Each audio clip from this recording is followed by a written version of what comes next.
Okay, so if you're watching the recording, welcome. This is the December 6th session of the Manhattan GMAT Study Hall. We've just gone over the rules, and today the topic is more on sentence structure issues overall in sentence correction. So again, just a brief reminder, when you get a multiple choice question, please use these options. Find the multiple choice options in there. Do not post in the chat box. Thank you very much. And these problems are from the GMAT Prep software.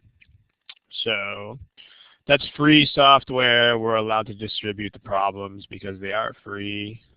We're not allowed to use problems from the official guide. Just make sure that you know that you should not be distributing those either. But the official guide problems. On the other hand, the GMAT Prep problems, which are free, are also free to distribute because they are free. Okay, if anybody has any questions, go ahead and throw them in the chat box. If not, we are going to go ahead and pick some problems and start looking at them.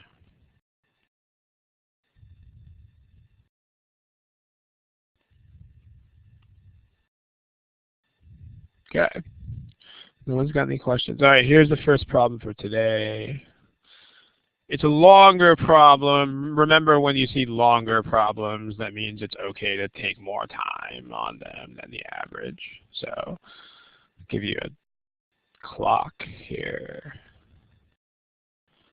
Here's a clock. Go for it.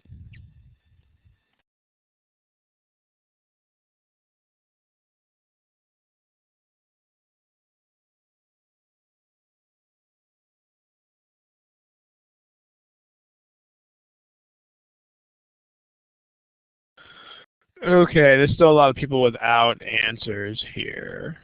So please pick something if you haven't already. Give you a few more seconds here to do that. Just remember that when you take the test, there's no such thing as not answering the problem. So you got to pick something.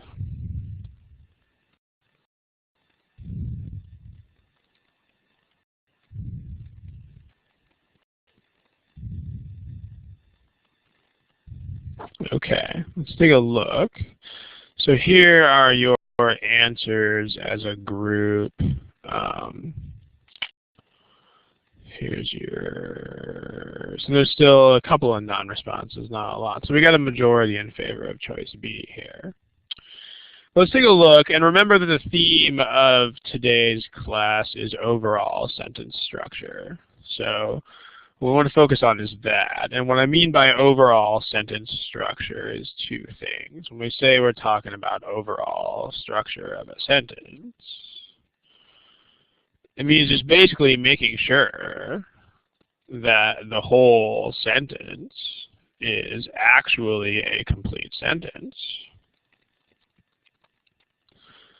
So there are two kinds of ways that this doesn't happen, and those are known as fragments and run-on sentences. I mean, there are a few different kinds of each of those, but the issues that you have here, one issue that you have is a fragment, which means you don't have a complete sentence. It means you just have a piece of it. What you have is not a whole sentence, but just a piece of one. Or a run-on sentence, which means you have too many elements in it. Like you actually have too much stuff to have a complete sentence. So I mean, we'll see more of this as we go. But you know, there's a certain balance of elements that you have a sentence. You have to have a subject and a verb. Sometimes you have an object, sometimes you don't. But you basically have to have a subject and a verb. And then usually you have a whole bunch of modifiers hanging out too. But that's your basic structure. So let's talk about what's going on with some of these choices. In particular, a distinction that you need to learn to make if you don't already know how, you need to learn the distinction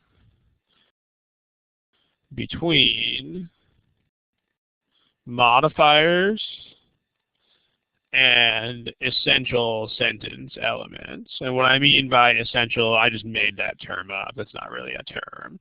But I mean the things that make the core of a sentence. And I mean, remember that the core structure of a sentence is subject, verb, and sometimes object. So you need to learn to distinguish between things that are modifiers and things that are essential sentence elements. So I think I made a sentence something like this the last time we did this topic in a study hall, but here's an example again. The dog fell. The dog fell is a sentence. I mean, it's actually a complete sentence. It's a subject and a verb. It doesn't need an object. So, but then you can add a whole bunch of other modifiers to it, and you still have a sentence, like you can add the word cute. Adjectives are modifiers. The cute dog fell. The cute dog that we adopted.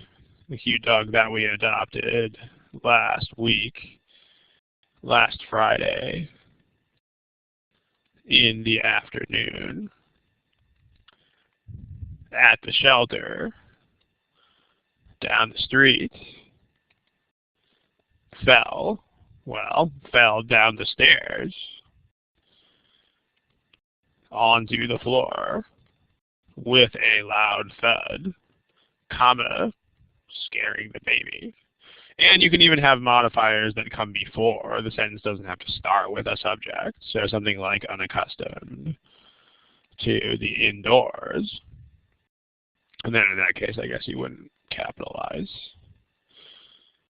So there. I mean, notice that you still have a core sentence of the dog fell. That's your subject and your verb. And then every single other thing in here is a modifier. And when you're looking at the structure of a sentence, you have to learn to ignore the things that are modifiers, because grammatically those don't change your overall structure. They're just extra description. In terms of the meaning, they're going to be important. I mean, if something is there as an additional description, it's probably there for a reason. But in terms of the overall grammatical function of the sentence, the modifiers are not a thing. So that sort of thing. So let's take a look at these choices and see what in them is modifiers and what in them isn't. So modifiers in that color. Let's take a look at some things that are modifiers. So constructed at least as early as the Sui dynasty, comma, that's just a description of whatever comes after it. And then comma, more than 1,000 years older than a similar one in Beijing, that's just a modifier. Constructed at least as early as that time is still a modifier. Comma, the oldest known altar used in Chinese state religious practice, that's just a noun describing another noun. And then here's a modifier, comma, ing. And it's two modifiers connected by and, which makes it just one big modifier. Comma, which, it's a big, gigantic modifier starting with comma, which. And comma, more than 1,000 years older than a similar one in Beijing. It's also a modifier. Then, here's two opening modifiers in front of the altar of heaven. And then you got comma, which was constructed at least as early as this dynasty. And so which does this and is this. So let's look at what we have left over when we do that. Because remember, when you take the modifiers out of the sentence, what you have to have left is a sentence. It has to be like this. Like when you take out all of the things that are orange or whatever you want to call that color here, then what's left is the dog fell, which is definitely a sentence. So that's what you're trying to do here. You're trying to take out things that are modifiers and make sure the thing you have left is a sentence. Okay, well, let's see what we've got when we do that. So let's take those away. All right, modifiers are purple. Let's see what's left over once we take those out. Well, the first sentence we have, the altar of heaven is the oldest known altar used in state religious practice of China, comma, it is blah, blah, blah, blah, blah. Does anybody want to tell me what is going on there? What is that? Just leave that question vague and see if anybody has thoughts to share about it.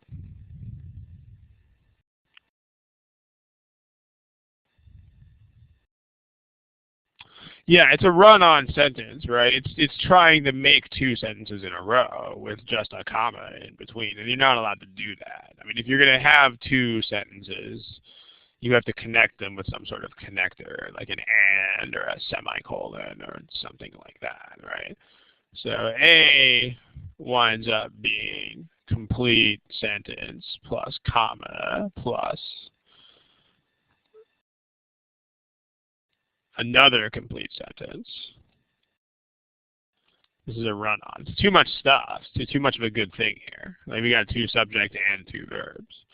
So not okay. So this is one way that you can have a run-on sentence, is if you actually just try to stick two sentences together without any sort of connector. So, I mean, you can, of course, lots of sentences do stick clauses together. But if you want to do this sort of thing, you need a connector such as and or a semicolon or any of those other connectors, you know, but, yet, any of those things.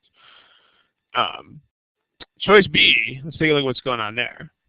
Well, the altar of heaven is more than 1,000 years older than a similar one in Beijing, and also is this. The altar of heaven is this and is that. That's totally a sentence. So B is a legitimate sentence.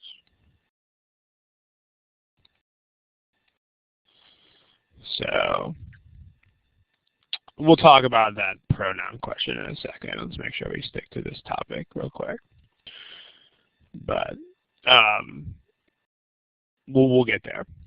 Choice C, we are left with the altar of heaven is more than 1,000 years older than a similar one in Beijing, and the only altar found so far. So that's interesting. Like if you write that out without all the noise in the way, you get this. You get the altar of heaven is more than 1,000 years older than a similar one, and the only altar so far that does blah, blah, blah, blah, blah. The problem here is that the way this is constructed, it doesn't really, I mean, it's a sentence. It doesn't have an overall sentence structure issue. But if you look at the way that it's pieced together, the apparent parallel structure is this one. And that's not what's intended here. Like it looks like it's more than 1,000 years older than two things, which are a similar one and then the only altar that is from before the Qing dynasty. Not the intention. Like you're trying to say that this altar is the only one. And I mean, you can tell that actually. You don't have to know Chinese history to figure this out, because if you read the sentence, this author is from 581 to 618. So that's way before these dates. So the only way this sentence could actually make sense is if the only author that predates this dynasty is that one. So that's how you know that C doesn't make any sense. So C is a sentence. It's just not a reasonable sentence. D, let's take a look at what we've got there. The author of heaven and is the only author so far. Well, that's not a sentence, right? So it's missing a verb.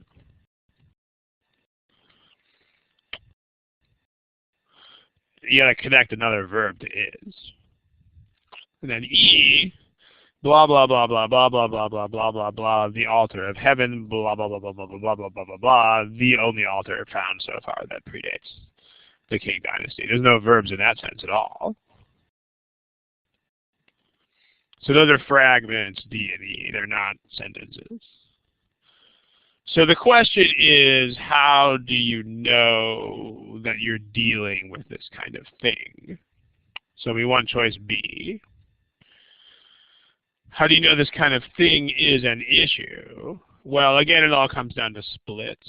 Because remember that there's a lot of stuff that you could look at in sentence correction problems, which means there's not really any good reason why you should ever be looking at things that are not splits. Like, there's enough splits in the world, basically, that anything that's not a split doesn't deserve your attention. So if you look at what's split here, well, notice that like this, is more than would be a sentence element. That'd be a verb. Comma, more than this many years older, is just a modifier. If you have a split like that, they can't both work. Because remember that modifiers are things that can get taken out of the sentence. And core elements can't. So if you see this kind of split where some things are modifiers and some things are not modifiers, then you should think of this issue of, how's the overall sentence structured here? So let's take a look at that. If you see a split between core elements, which means subject or verb, that's supposed to be a comma, we'll fix that in a second, and modifiers,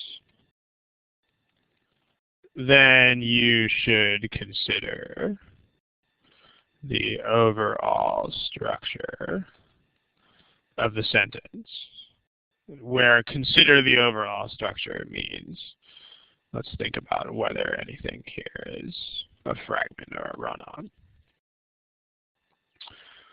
Okay, so we have one question here about pronouns. Let's try to knock that one out real quick here.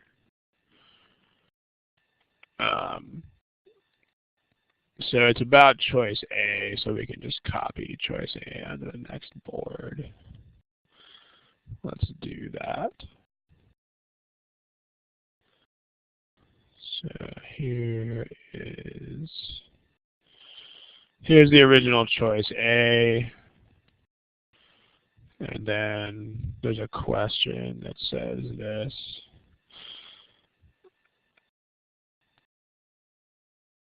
So you've got the word it. I mean, remember that pronoun ambiguity is a thing that's not even worth considering. Like, there are a lot of pronouns that are technically ambiguous that are still fine. So, like, worrying about this is going to cause you more trouble than it will help. Because the point is that if it's clear what a pronoun refers to, then it's fine. So when you see a pronoun, just check two things. Those are, number one, does it stand for a noun? And again, from the intended meaning of the sentence, you should understand the intended meaning. So it should be pretty straightforward to understand what the pronoun is supposed to stand for.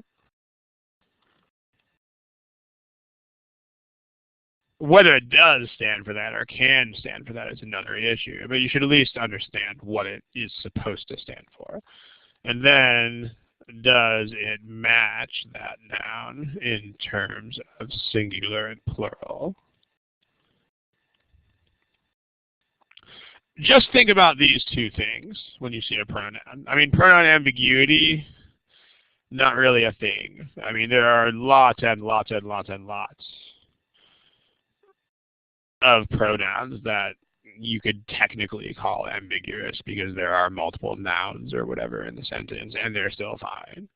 It's just a matter, I mean, you know, if you had to use every pronoun in a way that was totally grammatically unambiguous, then you would have some pretty serious issues with the language. You know, like in other words, if to use the word it, if you had to have exactly one singular noun in the whole sentence, then it would be impossible to say a lot of things. That's why we're not very tight about this sort of thing. I mean, when you say ambiguous, if it's unclear what the pronoun stands for, that's a different story. So let me give you an example of when. You know, like if it's actually unclear what the pronoun stands for, then that's an issue. Like as an example, if you say something like Bob talked to Dave about his homework, here we have no idea what his, like this could be either Bob or Dave, and there's absolutely no way to tell who that is. So, but this is not anything that I recall ever seeing on the GMAT, so it's probably not a thing. You're not going to have to worry about it. But, you know, to the person who just posted in the box, the only words on this page that you really have to pay that much attention to are these 4 words. Don't worry about this. Really, this is not a joke. You don't have to worry about pronoun ambiguity. Simple. Keep it simple with the pronouns. Noun, yes or no. Match, singular, plural. It's kind of all you have to think about. It's nice. Okay, if you have any other questions about this problem, go ahead and throw them in the box. Otherwise, we'll look at another problem.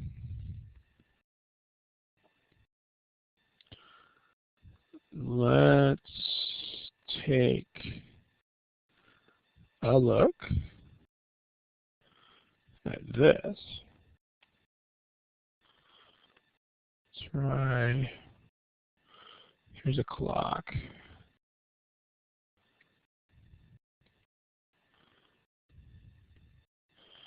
And don't forget to answer the problems with the multiple choice options.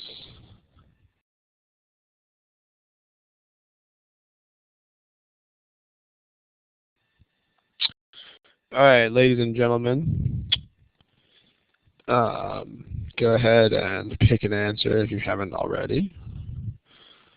And let's take a look.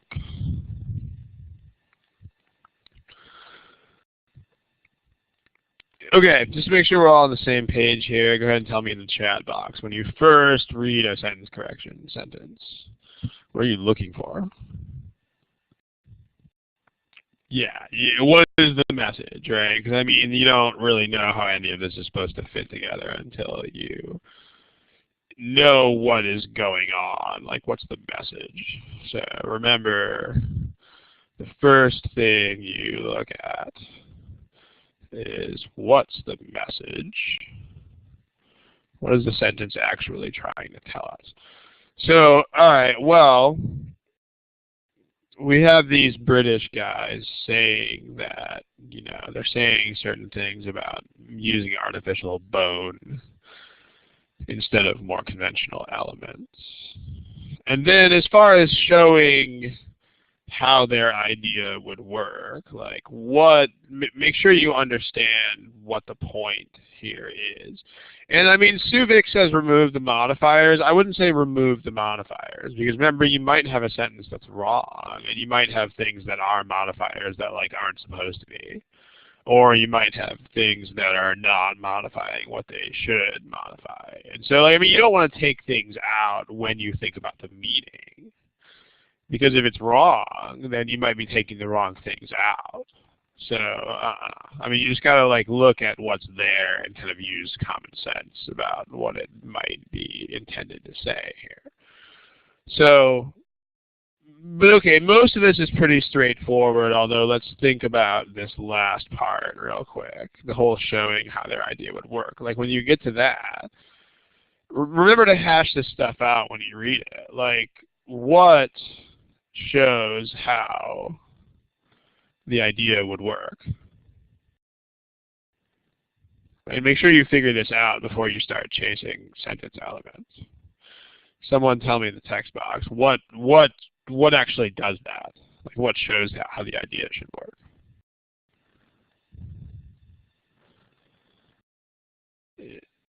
It's the structures that they build, right? All of them, not just the bridge. It's all of the structures they build. So like this idea, all of the structures they built, not just the bridge. So that's going to be a thing, because as you'll see in these choices, there are modifiers that don't do what they're supposed to do. But you have to first figure out what they're actually supposed to do. Like the whole idea of what is supposed to modify what is a meaning-based issue. And until you understand what the meaning is actually supposed to be, you can't really get that. So, okay, now let's talk about things that are modifiers and so on.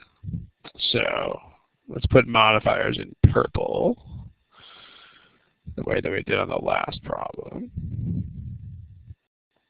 Purple modifiers. Purple highlighter, where are you?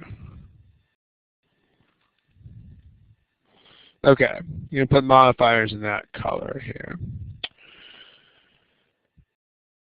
Notice that comma who say that these things could be easier to design in. Like those are all part of a modifier. You have to make sure that you put stuff back into the sentence and see how it fits into the overall structure. So those are modifiers. And then that's just a verb. That's a sentence. So let's use different colors for these underlines. Let's say that if something is just a verb, let's put it in this color. Versus things that are entire sentences or whatnot. Let's put in that color. Like, you know, the whole clause with a subject and verb. Okay, well, that is a clause. And then the rest of those things are verbs, including their objects and so on. So those are verbs. And then we've got some more modifiers and stuff here. So including a bridge is a modifier, foreshowing is another modifier, which includes a bridge and to show, including a bridge and to show, including a bridge, which shows, including a bridge, which shows. So, I mean, what you've got here, if you look at these choices, well, let's see if these make any sense. So here you have a pair of architects in Britain and already designed things, like subject and verb. That doesn't work. I mean, you got to have a subject with a verb. You can't have subject alone and verb alone. So this is a fragment. So A is not a thing. If you look at B, a pair of architects in Britain, and that's a sentence. That doesn't work either. I mean, you can't just have this stranded without a verb. You can have a pair of architects in Britain did something, blah, blah, blah, blah, blah. Oh, and they did this too, but not noun and clause. So not a sentence. C, a pair of architects in Britain have already designed a number of structures. That's okay, that's fine. D, a pair of architects in Britain already designed a number of structures. That's fine in terms of being a sentence. The past tense doesn't really make sense here because we are talking about the impact on the present. But at least this is a sentence. And then E, a pair of architects in Britain have already designed a number of structures. So C, D, and E are sentences, but A and B are missing some elements. So A and B are missing some elements. At least C, D, and E are sentences. So now we need to look at things that are not overall sentence structure. Well, let's take a look at these modifiers here. We've already eliminated B, but structures which includes that's definitely not happening.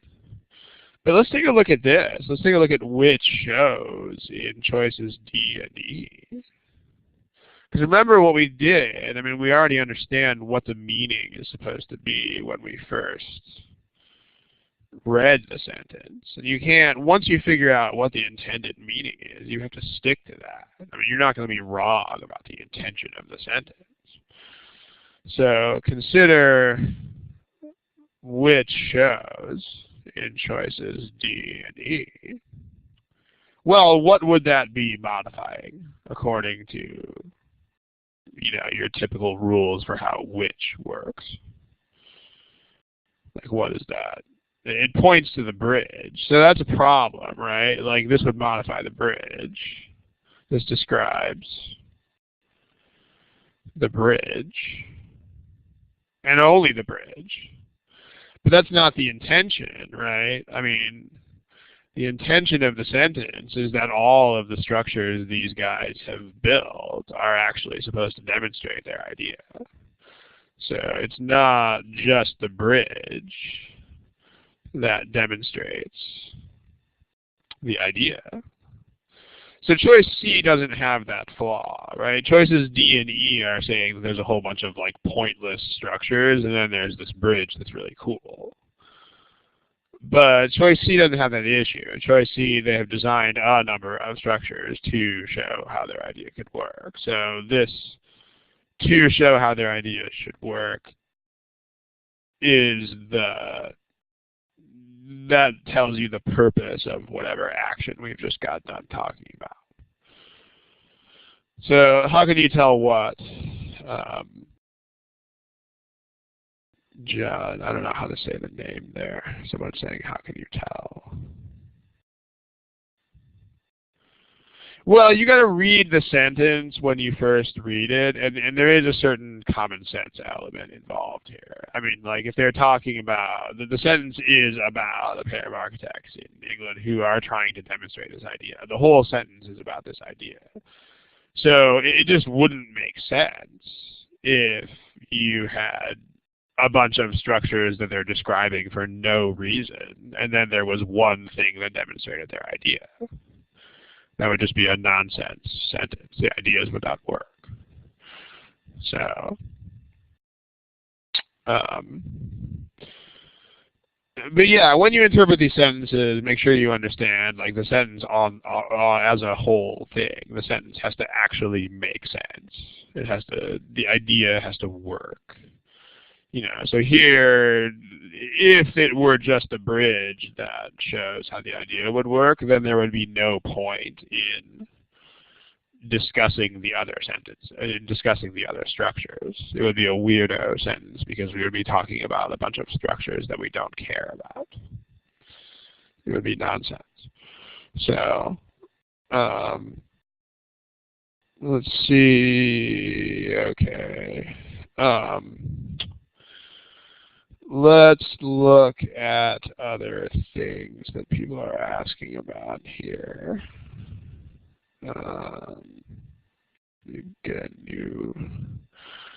Let's get this thing on a fresh new page and talk about this.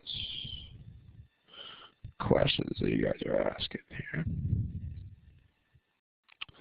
So, okay, here's the problem again, and then a couple of you guys are asking questions about it. So it'll show up on your board here in a sec. Alright, so you'll see it soon.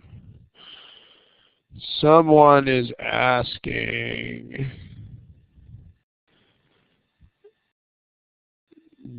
this.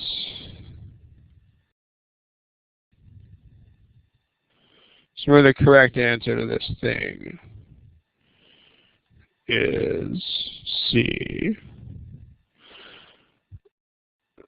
So remember how parallelism works, right? As long as you can find the elements that you want, and as long as the things marked off by parallel elements are there. So C, to design and build. So that's a parallel structure. You just got to take the things that are parallel here, which are design and build. So, I mean, remember how this works. Here's the, 30-second summary of this. Remember that if there's not a parallel marker in front of something, then you can just take whatever you want and call it part of the structure. So here are 6 different sentences. I like to swim and, well, here are a few different sentences. I like to swim and run. I like to swim and to run. I like to both to swim and run. I like both to swim and to run. Okay, well, so the bottom two is, Jason, is probably what you're thinking about when you ask this question, because the bottom two actually have markers. They have both and they have and. So then the things after those have to match. Like here you don't have any freedom in what you can pick. So this is to swim and this is run, which makes that one incorrect. But this is to swim and that's to run, so that's actually fine. On the other hand, in the first two, you just have an and. It's the same thing you have over here with design and build. This is just and. That means that the right-hand structure is for sure whatever is there, but you can just pick whatever your left-hand structure is that works with that. So this is run. There's no word like both over here bossing you around, so you can just say what would be parallel to run? Well, swim would. So this structure is swim and run. Here, this is definitely to run. There's no word both hanging out over there, so you can just pick whatever out of all this stuff would be parallel. So I like to swim and to run. So it's not a trap. I mean, there's nothing here that is a trap. It's just what is parallel and what is not. So I mean, just make sure you understand it. If you're thinking of this as a trap, then there's something not quite right about the way that you're thinking about it, because there is definitely nothing here that is a trick or a trap of any kind. So just make sure you get that. It wouldn't be wrong if you said to design and to build, but you just don't need it. Okay, someone says, Santa says, it's December. The subject verb agreement, yeah, that's right. We actually mentioned that already, but that is a thing, the subject verb agreement. And then here's this question. Whoever posted this, go ahead and elaborate. I mean, it should be clear to you that this is not an idiom. I mean, this is not what single idioms ever look like. I mean, remember that single idioms are just like, pairs of words that go together, like between this and that. Or like, I replaced this with that. I mean, just looking at this, it should be clear to you that this is not an idiom. And I don't mean that in a bad way. I just mean you need to look at a bunch of idioms and internalize a little bit better what they look like. Because there are definitely no idioms in the world of English that look like this. So, I mean, when you look at this, what I'm saying is that it should be clear to you that these are pieces of a couple of different structures. And if that's not clear to you, then you've got to spend some more time just looking at the way that stuff is put together in English and what it looks like in general. So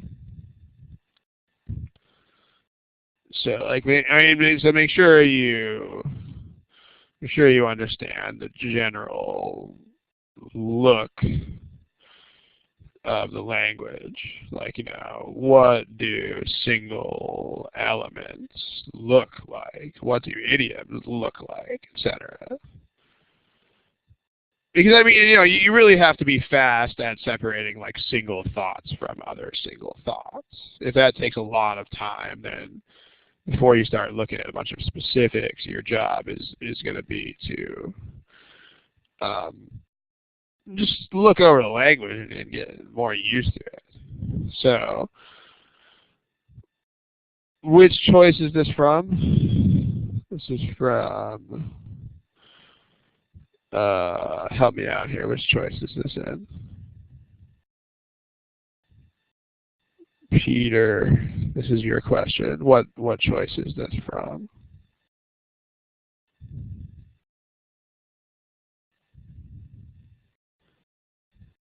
Okay, Peter is not there anymore. Okay, it's in choice E. Well, it would be a parallel structure, right? Like whenever you have a than, you're looking at some kind of comparison, and comparisons need to have a parallel structure. So there's your giveaway. So this would be a comparison if it worked. And it doesn't work because there's nothing for it to be parallel to. So there's nothing parallel to with conventional structures. So yeah, that's wrong.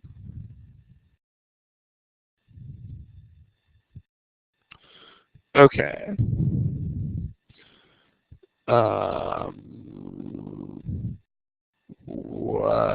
Johnny, what choice are you talking about? Are you talking about the correct answer?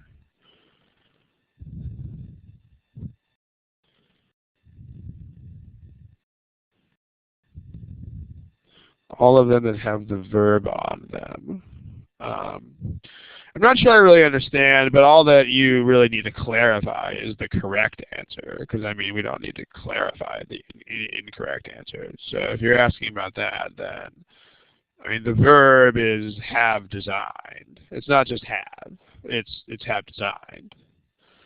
So that tense has some name. I forget what it is, but the verb is to design, and they have designed a number of structures.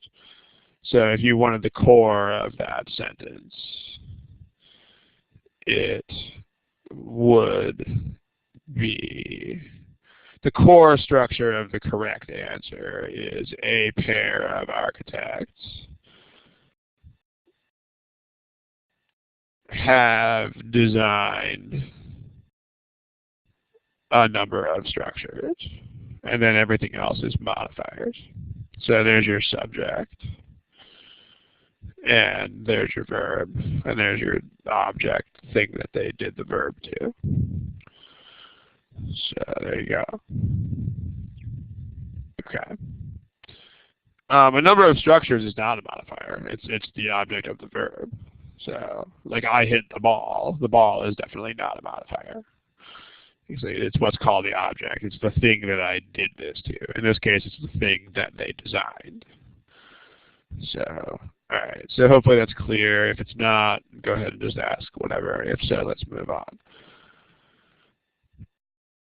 Okay. If anybody has any other questions. All right. Let's take a look at another one.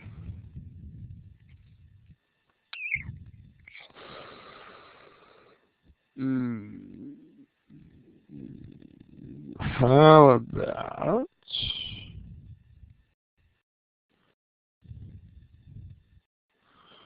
this one? So remember to answer the questions there. Here's a timer.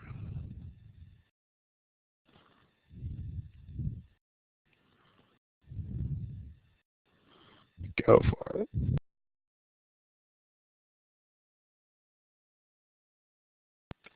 Okay. There are a lot of non-answers here, so make sure you pick something.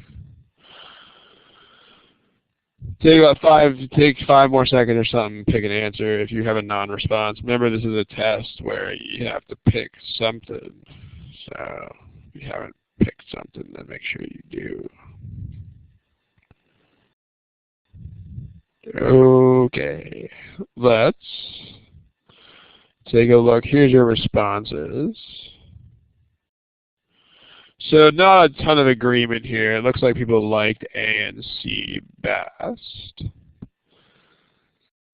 But let's see. Let's take a look. So let's take a look at the difference between modifiers and things that are not modifiers. So I guess we'll just keep with the color code that we had in the previous parts. Let's put modifiers in purple. Okay. And by the way, what does a semicolon do? Who can summarize that for me? Semicolon right there. What is that all about? How do those work? What are they? How do they work? What do they do? So, yeah, in other words, it's a lot like a what? You guys are using a lot of big words, but yeah, it separates two sentences. It's like a period. Yeah, it's pretty much the same thing as a period, except for that it is used when there's some relationship. Like the reason to use a semicolon rather than a period is to like announce to your readers, hey guys, there's a relationship here. So that's the point. So the point is that the stuff after the semicolon, I mean the IE, you can ignore that. It's like that is, or here's an example of what we're going to say. Or here's an explanation. So this has to be a sentence starting with they. So conveniently the underline starts exactly where the second sentence should start. So that's nice. They denounce big government. Modifier. And then while supporting is also a modifier.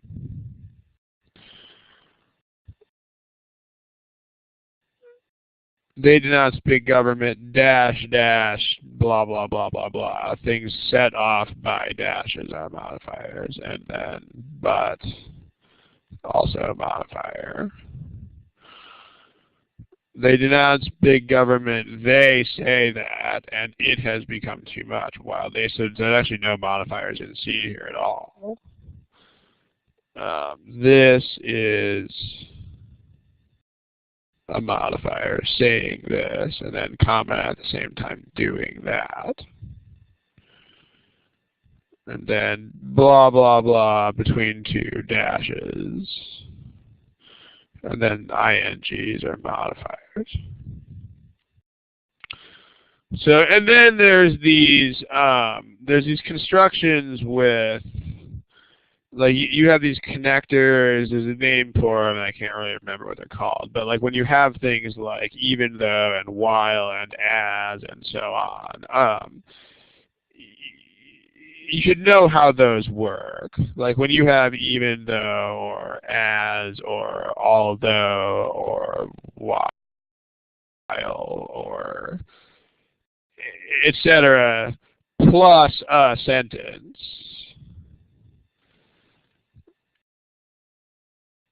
Make sure you know how these work.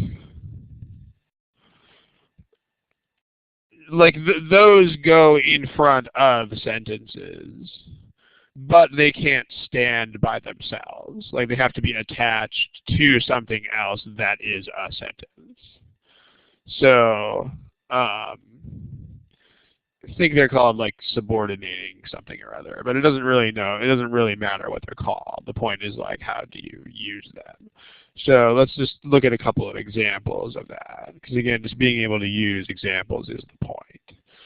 So, even though I left home 30 minutes early, I still arrived at the theater late. So that's how this is a correct sentence. That's how this kind of thing works. Like, this is the sort of construction that we're talking about. This is the connector, even though. That gets followed by a sentence, but then it has to be connected to another sentence. Like, that can't be the sentence by itself. So, and then this is the main sentence, and that's an attachment to the main sentence. So the difference between, I mean, it's kind of like modifiers, but kind of not. And let me explain what I mean by that. Like the way these things work, the way these elements, like they have one thing in common with modifiers, and then they have one thing not in common with modifiers. So like, how do these elements work? Well, so like modifiers, they can't stand alone. Like they have to be attached to a main sentence. So like notice that you couldn't just have a sentence that said, even though I left home 30 minutes early, period. That would not be a thing. Like on the other hand, the main sentence part totally would be. If you said I still arrived to the theater late, period, that would totally be a sentence. So what these have in common with modifiers is that you cannot use them by themselves. Like if you have this sort of thing, it has to be attached to something. Now what's different between these and modifiers is, unlike modifiers, they don't modify or describe specific words in the main sentence. You know, as long as you have the right kind of overall relationship, the usage is fine. I mean, because the difference here is, like, let me give you another example of what I mean by this. The rules for modifiers are much more strict, because modifiers actually have to point to specific things, whether those are actions or nouns or whatever. So, like, here are a couple of examples of sentences like this. Here are two sentences that basically mean the same thing, or at least try to. So, as I was coming home from school, the wind blew me off my bike, versus coming home from school, the wind blew me off my bike.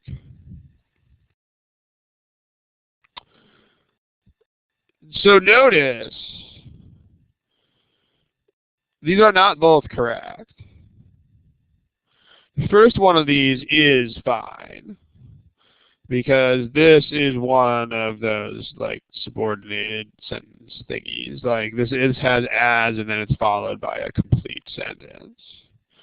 And then it's attached to the wind blew me off my bike. It actually works a lot like this one. So this is correct.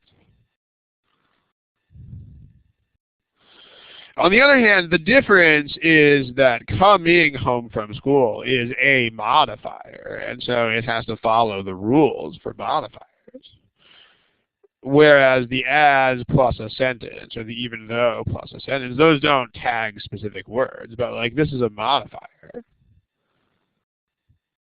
And they have specific things that they have to describe, like according to modifier rules, it has to describe the noun that comes after it. There are no things like that for the whole sentences that come after as or even though or whatever. Like those just have to have a vague relationship to the rest of it. So like as long as there's some kind of contrast between this and this, if it's even though, like even though this and that, okay, there's contrast, we're fine. As is while this was going on, this happened, that's also fine. On the other hand, coming home from school is a modifier that has to tag a noun. Like it actually has to point to a noun. So, and that's where you wind up with an issue here, because the wind was not coming up from school, I was. So the second sentence here is incorrect. So that's the deal there. That's a brief discussion of those. It's an aside, whatever you want to call it. So now let's go back to this. So they denounce big government is totally fine, because that's just a sentence. So no problem there.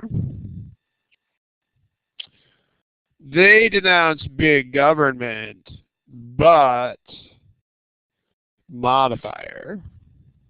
It's not a valid parallel structure. You have but modifier, and there's nothing that could be parallel to that modifier. So that doesn't work. You have not a modifier, but modifier. It's not a parallel structure. So this doesn't fly. If you look at C, there's a sentence. There's another sentence. While that's a sentence. So I mean, this is while they support is like one of those blue things. It's like as I was coming home from school, or even though I left home 30 minutes early. So that's not an issue, but this is a run-on, because what you're left with is you just have two sentences that are stuck to each other. They denounce big government, comma, they say that government is doing too much. That's not a thing. I mean, you would have to connect those with an and or with something else. So this is a run-on sentence. And then D and E have this problem of you don't have a main sentence. Like D is just while they denounce big government, and so is E, basically. The problem with those two is that they're sort of like just saying, even though I left home 30 minutes early, period. Or as I was coming home from school, period. Well, that doesn't work, right? Like these things have to be attached to other sentences, which they denounce big government doesn't. So those don't work either. So the only thing here that has a valid overall structure is A. So we want A. I mean, so again, the clue here is you have the same kind of split that we were looking at on the other problem. Like you have things that are sentences all by themselves versus things that are not sentences all by themselves. That's basically what's going on. And I mean, you can't really have a construction where both of those are fine. I mean, if you need a sentence, then that's what you need. And if you need a non-sentence element, then that's what you need. But you got to just know how the structure works. But again, you're not looking at this cold. Like, you're not looking at these randomly for no reason, because that would be very hard. That would be extra hard because there's this underline in the middle of it breaking everything up. But when you see splits between, like, okay, that's a sentence and that isn't, then you know this is what you have to think about. So, alright, we probably have, so that's, okay, that's not a bad question. While and at the same time. So, not really, because while is one of those words that doesn't always mean the same thing. So let me show you what I'm talking about. If you, like here, they don't mean the same thing at all. So here's the sentence again.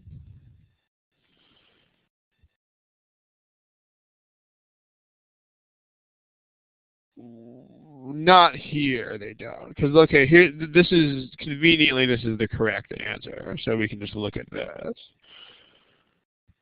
Here's the while. Here's the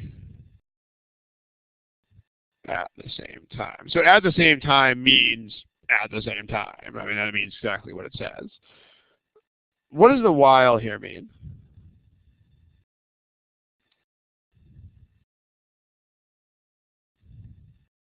Does anybody know? Yeah, it means contrast. Because there's two different kinds of while, right? I mean, so just make sure you're aware of this. Like while can be one of two things. The first is, and what you're thinking that it is it's for things that are simultaneous. So if you say, you know, like while driving home from work, I found a big pile of gold bars. Okay, well, great. And then the other thing that while can do is it can indicate contrast. And that's what it's doing here. So if you say like while most of my colleagues work long hours, Mark often goes home at 3 p.m. So this is not a time simultaneous thing. This is like in contrast to most of these other people. This is what Mark does. So that's what's going on here. You have this kind of contrast thingy going on.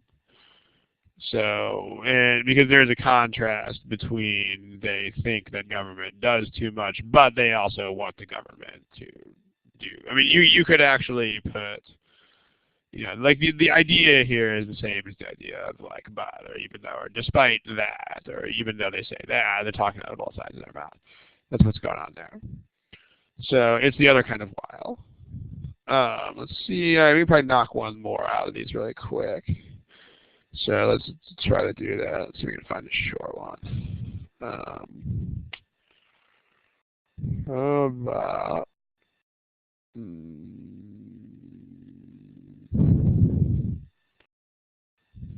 okay, how about this one? Let's try that. It's shorter, so I'll give you less time on the clock.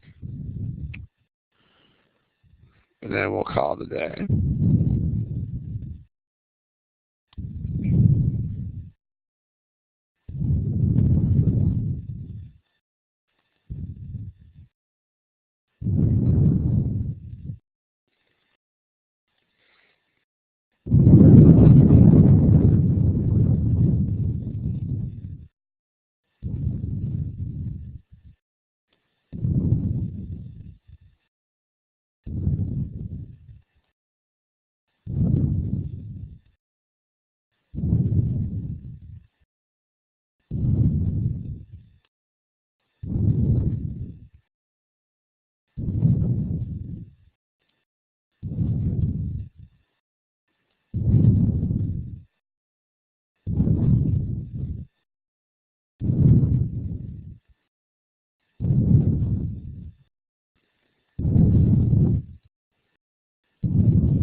All right, ladies and gentlemen, check this out. If you don't have an answer, go ahead and pick one. There's still a lot of you who don't.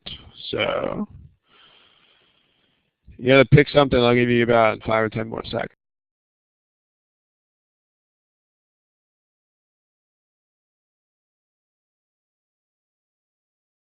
Okay. If you don't have an answer yet, make sure you pick one.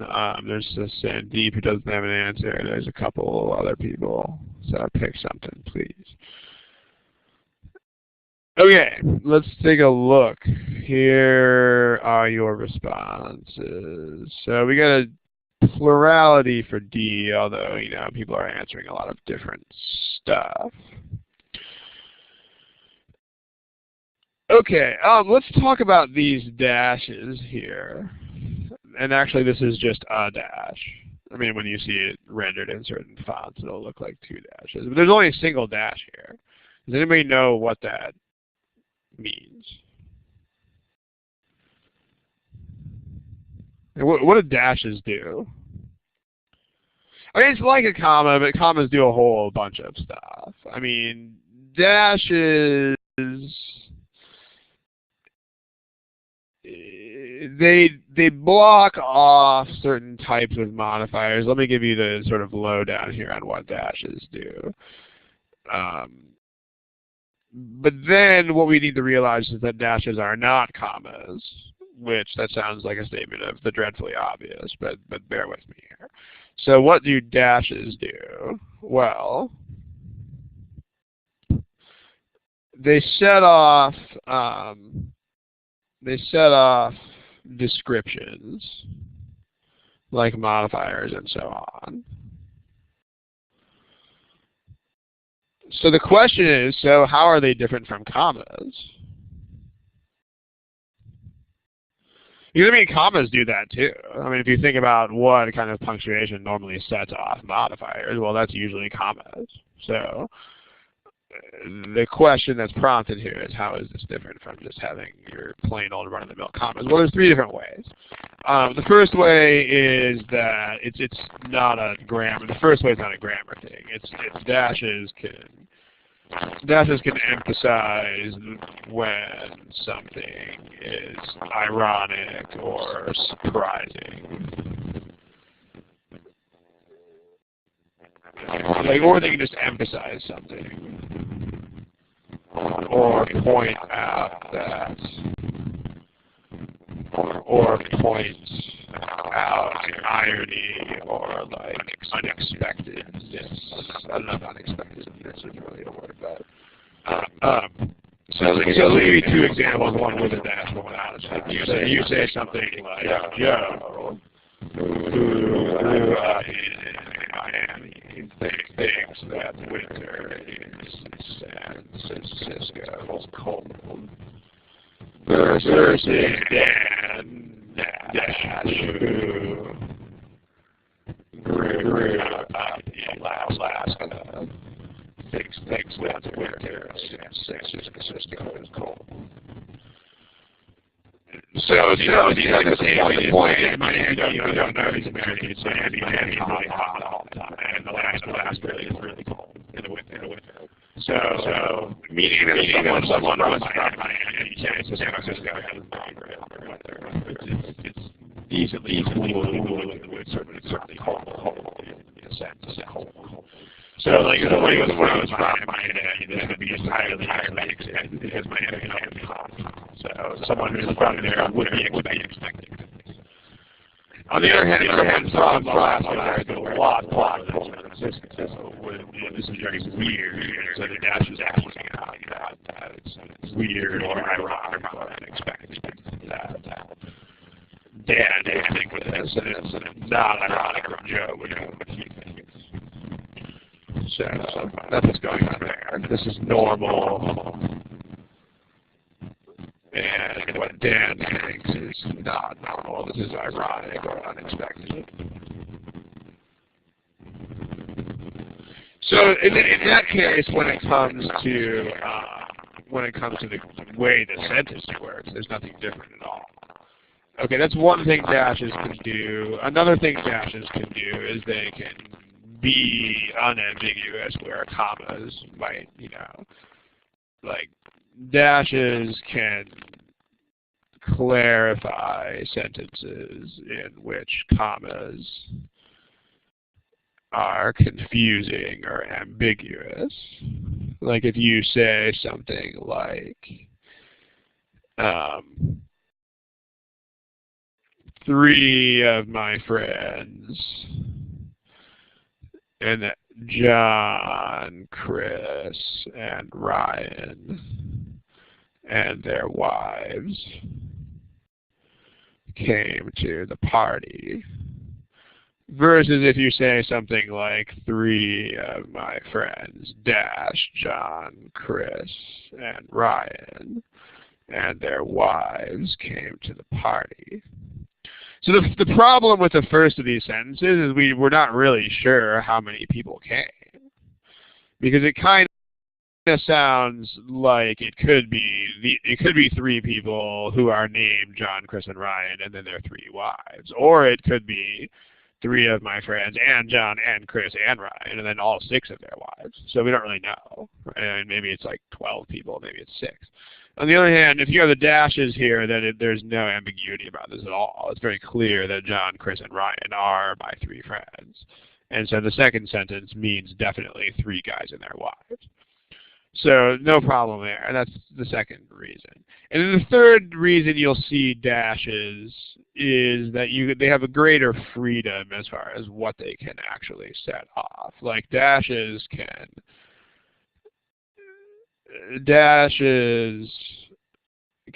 set off entire sentences as description, and commas can't do that.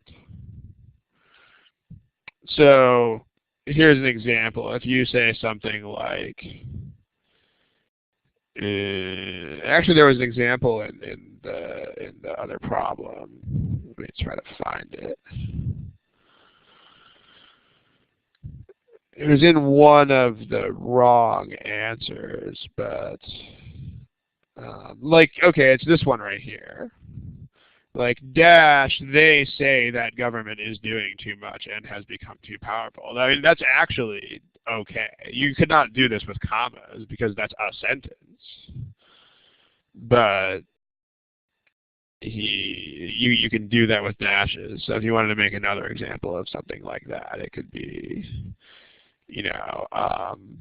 James is in financial trouble, dash, he has paid his rent late for the last 3 months, dash, but he is still making lots of purchases on his credit card.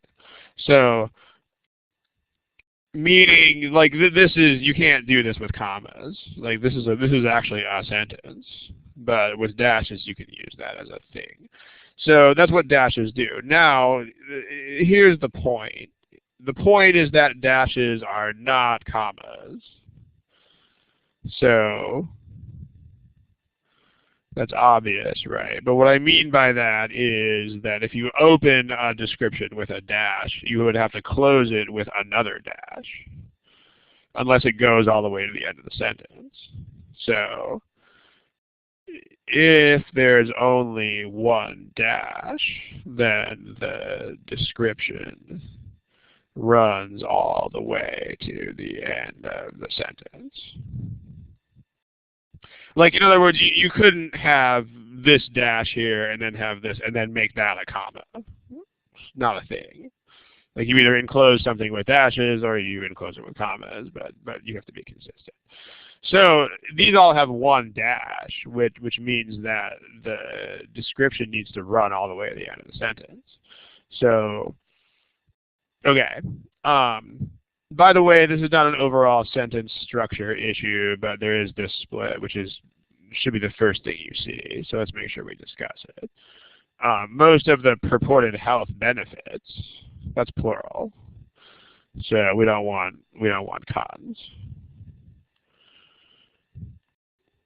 All right, now let's look at the rest of this overall structure. So let's start to the right of the dash, because the things to the right of the dash have to be things that make sense. So here you got a parallelism, or at least you're trying to. Let's look at choice. Let's look at modifiers. Let's just do what we did in the previous part. So purple modifiers. Modifiers in purple. Okay. So compounds also found in these things, and then that do that. Compounds that are also found in these things. And whoa, there's a sentence there. Compounds also found in these, and compounds that are found in these things, and that do that. And then compounds also found in those things, and they do that. So those are, in A, you got a modifier there, and B, you got a modifier there. So let's look at our parallel structures. We eliminated A already, but at least it's modifier and other modifier. And D is also modifier and other modifier. Now, though, now we got some monkey business going on in these other choices. Like here, these are suddenly like entire sentences. They inhibit. That's a whole sentence, a whole clause, as they call it. So that's parallel structure. That is modifier. And whoa, that's not a modifier anymore. That's actually a whole sentence. That doesn't work. You can't do that. And then same sort of problem with the very last choice. Modifier. And whoa, that's not a modifier anymore. That's actually a sentence. That's not a parallel structure.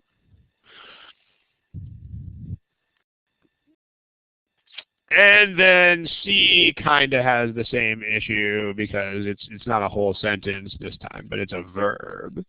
And you can't put a modifier in parallel to a verb. So verbs hang parallel to other verbs. So modifier, and then whoa, that's not another modifier. That's a verb. No fly. So it looks like D wins. So, because, I mean, the thing with the dash is, you know, if you look at these examples, you can realize the thing after the dash might be a whole nother sentence, but it also might not. So you don't know with that. But when you look at the stuff that's behind the dash, you still have to have parallel structures that work. So, and here you got modifier, sentence, verb, modifier, sentence. So then you're looking at overall structure issues again. Okay, we're over time. We're going to go ahead and call it a day here. If you have any administrative questions, you can ask those at this point. If not, thank you for attending, and I hope everybody has a peaceful, relaxing holiday season. If you travel, travel safe, and all that. The next study hall is, if I am not wrong, the next study hall is not actually until January. So it's going to be a while, but thank you for coming. I'm going to go ahead and kill the recording at this point. And if you have questions that are of an administrative nature, like, you know, not subject-based questions, not questions about GMAT stuff, but administrative questions, then feel free to ask those. Otherwise, good night and good luck.